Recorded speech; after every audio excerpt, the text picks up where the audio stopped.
if you like big tanks and you cannot lie, then there's probably only one option for you when it comes to your filtration. A canister filter. And there's a good reason why. They're pretty awesome. Hello everyone, this is Bentley, and in our continuation of the series, it's time to talk about why canister filters are not so secretly pretty amazing. And yes, there are negatives. There are those who can't stand a canister filter.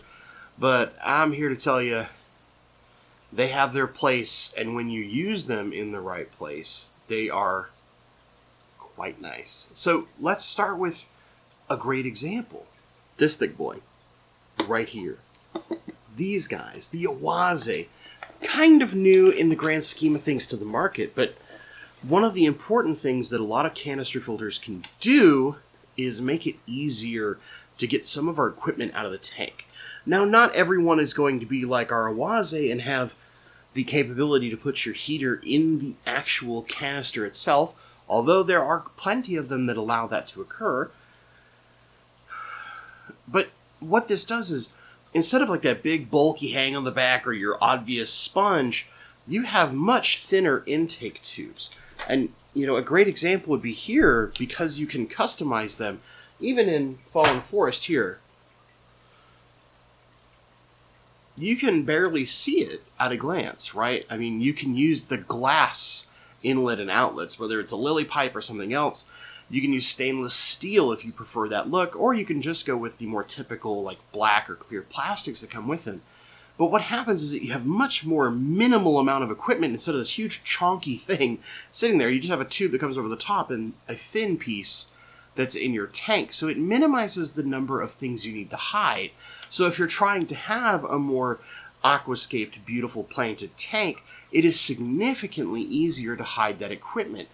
Now, in the case of like your Awazes where you can hide the heater, that's another piece of equipment that you can take right out of the tank. If you're not fortunate enough to be able to heat an entire room, and you do need a heater inside a tank, think about the difference between trying to like place things to hide that equipment versus knowing that like, it's just sitting here in my canister, it's hidden away as is, easy peasy. And similarly, if you're using injected CO2, when you do have a canister filter, because of the way the tubing works, you can use inline CO2 instead of having a diffuser inside the aquarium itself. And now you've hidden all of your CO2 equipment, and you don't even really have to worry about those bubbles showing, because when you have inline CO2, the CO2 actually diffuses significantly better into the water column, meaning that we can push even less CO2 to get a higher rate of dispersion into the water. That means that your CO2 will last longer, you don't have to pump quite as much gas, and it's effectively invisible, all thanks to this guy, the canister filter. Now, it's not purely an Awaze, right? The Awaze just happens to be the example on hand, but let's go with a different friend, shall we?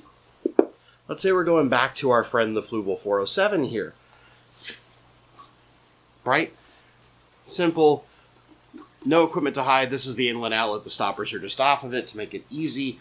But because it is completely out of the tank and we're only relying on those tubes, that means that we can also make kind of our display work a little prettier. So if you have a really nice display tank and you have cabinetry, this little guy can hide inside of the cabinetry and make it seem less intrusive for all the equipment.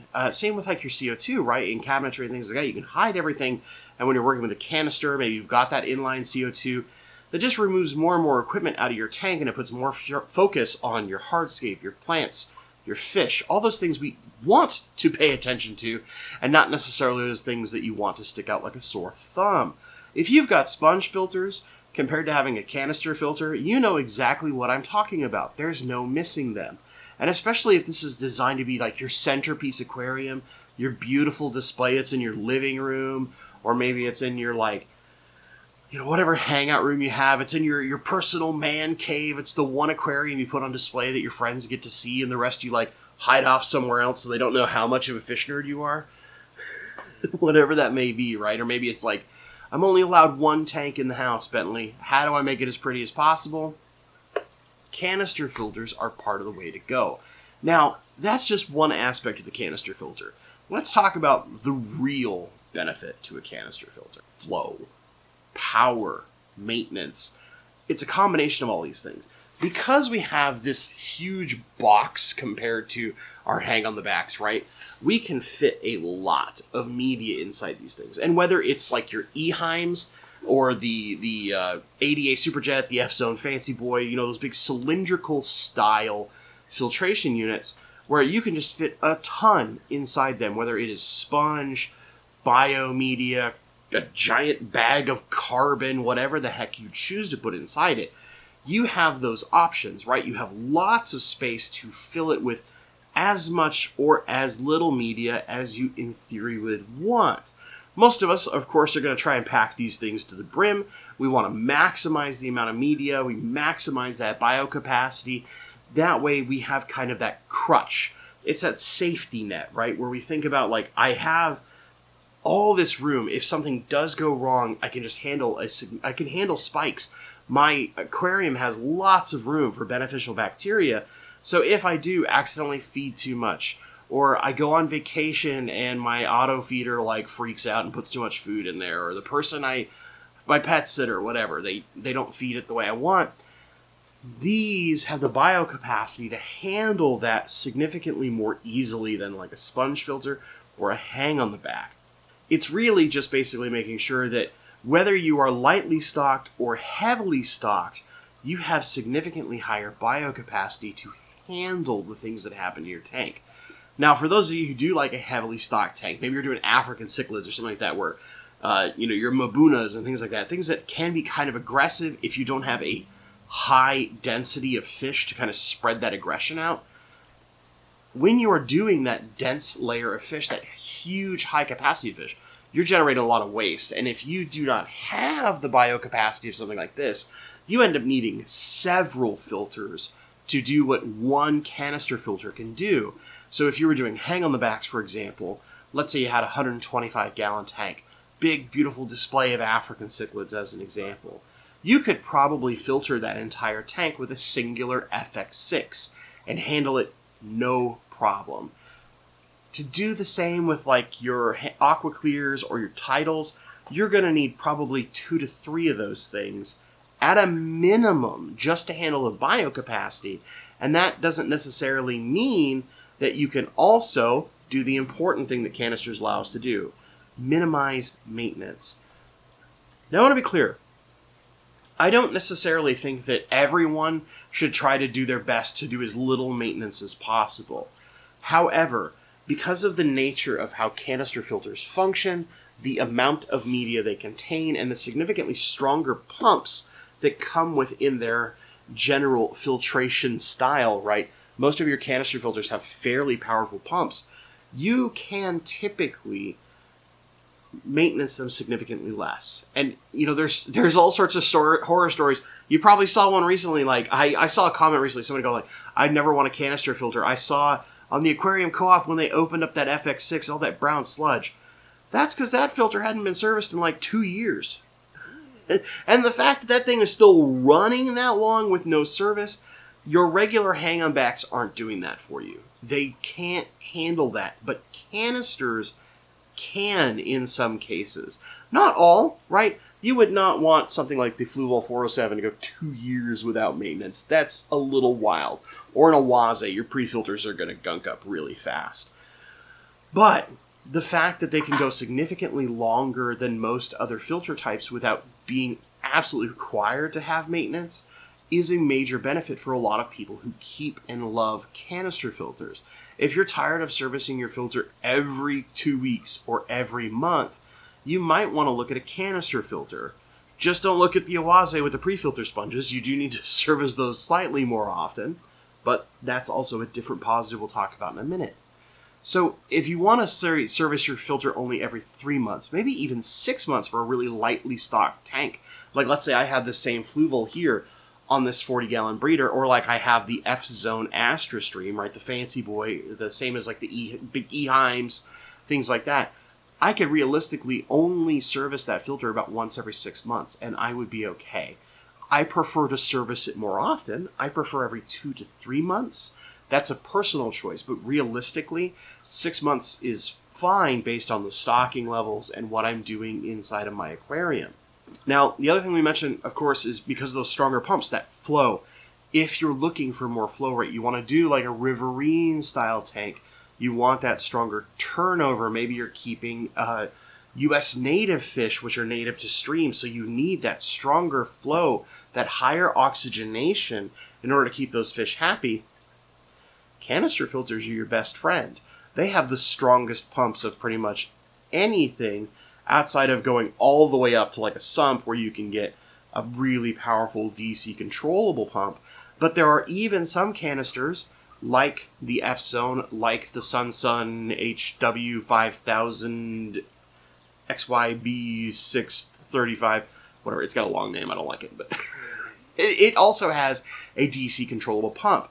And more of our canister filters are starting to evolve their designs toward DC controllable pumps because they're realizing that from a hobbyist perspective and a hobbyist benefit, they are extremely useful. And they have a little bit more appeal than a stock pump that only goes one speed the entire time.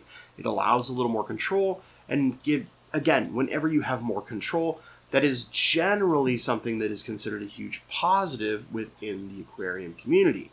So, canisters, right? Huge capacity, able to hide equipment, massively higher flow rates typically because of the pumps. Oh, and by the way, they add a lot more water volume. So a hang on the back will add a little bit, but this is adding liters of water volume to your aquarium. That is a significant jump when you start looking at something like a 40 breeder. Adding an extra couple of gallons or whatever is great. That room inside leaves lots of room for customization. In those bins or whatever they happen to have, you can put crushed coral, carbon, sponge, filter media, whatever you want, right? Huge opportunity to really customize your filtration exactly how you want it. More so than even the hang-on backs. Because one of the problems of hang-on backs is, even the ones with the tray system, because you're stacking everything on top, because it is not divided by trays like you have in a canister filter, there isn't something preventing like your sponges from getting too compressed. This is actually something I've run into in problems with a couple of my hang-on backs, is if I put too much media or crushed coral. I like to buffer my water with crushed coral because there's nothing in my water in the Northwest. It actually compresses the sponge and can cause those sponges to clog up faster and need maintenance more often, just because instead of sitting free form and allowing as much water to flow through, they're being compressed. And that compression minimizes the amount of flow, so thus less detritus can get into the sponge and clog it up, and thus cause my problem, so I have to maintenance more. Not the case. We get inside of these bad boys, right? And I mean, it's almost every canister filter has a system like this. Take our pump off, and immediately we have a series of trays like this that all nicely and neatly stack on top of each other. I mean, if we go and look inside this thing, you look at this and it's like, it's all nice and neat, but then you realize, like, tray, more trays, right? So you have this nice, neat organization that helps you prevent things from compacting upon each other, but allows you that customization in that room to have tons of different media really simply and cleanly inside these canister filters. And it happens in pretty much every version. Now, granted, a couple of them don't use a tray system, but they have this massive internal capacity, like the Eheims, the F-Zone, the ADA Superchet, and you can get stuff specifically designed for them. Yes, it's a little extra money, but it gives you specifically designed things tailored for those specific filters to just maximize the space and absolutely customize it however you want. Canister filters really do give you a lot of benefit. Now, if you are somebody who has mostly 10 and 20 gallon filters, the canister filter is probably way more than you're ever going to need. But once you start looking at 40 gallon breeders, 125, 75s, some of those bigger tank sizes, canister filters start making more sense, especially if you're trying to have a really nice display and you're trying to minimize the amount of equipment visible. You really want the focus to be just plants and fish. Canister filters can be some of your best friends because they help you achieve that significantly easier while also giving you an incredible piece of equipment that has high flow capacity, massive bio capacity, customization as far as your internal filtration media, and they just can do so much. Yes, they are more expensive. You're going to pay a little bit more money for a canister, but part of what you're paying for is that customization, that minimized maintenance, is that whole convenience type thing. When you're trying to do as much as a canister filter can do, it's inherently going to cost you a little bit more money, because to get the same results, you would need multiple of other filtration types to get even close to just the biocapacity and flow. But then you've got more and more equipment visible, and all of a sudden you're losing that other massive benefit from the canister filter, hiding your gear. If I were to play the analogy game, okay? I know. Not really big on analogies when it comes to equipment, but here's the thing. Your sponge filter is like a Prius. It's effective, it's efficient, doesn't cost you a ton on gas, right? Your power consumption is really low, but it can only handle so much. Then you would move up to maybe like a sedan or a station wagon, if you want to think that way. And that's your hang on the back filter, right? It can handle a little bit more, it can do more, but it also costs you more when it comes to its base cost and cost to run. And then, it's not a sports car, but you're moving up to like the SUVs or the minivans. Huge capacity, can just carry a lot more weight. Maybe even like a pickup truck would be the way to think about it, where it can haul all sorts of things inside of it. More expensive up front, yes, but its capability to do things increases compared to the previous other examples. One would argue maybe you should go all the way and try a sump. We'll talk about that soon enough. So that's it. That is the reason why you should consider a canister filter. Again, if you're doing like 10s and 20-gallon tanks, you don't need a canister filter, all right? Unless you're doing a really nice, beautiful display tank. And then I would understand looking at some of the smaller canister filters to help pull some of your equipment out, right? And make that biocapacity a little bit higher than a hang-on back. But you can also look at something like the Oase, where you have this wonderful pre-filter, right? That will allow you to speed up your maintenance. You would do maintenance more often, like you would on a hang-on back, but it's extremely fast to clean this pre-filter. And then the rest of this thing basically doesn't have to be touched for like a year at a time. So you might maintenance it more often than the rest of the canister filters, but it also allows you to do things like hide your heater, right? Fantastic benefit to something like this. And you've got some of the other ones. There are ones that have like built-in UV filters. The Suns are kind of notorious for them. There's some other ones that are out there that have their own built-in UV filters. There's some larger canisters designed for like ponds that you can use on very big tanks that also have this kind of stuff where they build in other pieces of equipment that allow you to do extra, right? Canisters are all about extra. If you need more, the canister is your go-to. So, with that being said, let me know in the comments down below. Do you have a favorite canister filter? Do you swear never to use a canister filter ever again? Or ever at all? Because how would I ever pay $200 for a filter, or what, or $300 or whatever? Whatever your reasons are, I want to hear from you in the comments down below. Do you like canisters? What's your favorite one? Do you not like canisters? What do you prefer instead? Maybe you're running a fish room with like 820-gallon tanks. You're probably rocking sponge filters. But whatever that may be, I want to hear from you in the comments down below. If you've enjoyed this video, please, please, please give it a little like. That helps the YouTube algorithm know, hey, I enjoy stuff like this, and maybe other people will too. And if you really, really like it, consider sharing it with some friends. That again helps your humble fish tuber have a better chance at getting more views and being able to do more crazy nonsense like this, where I tell you why I like and hate all of the filtration that's out there. As always, my friends, thank you so much for watching, and stay awesome.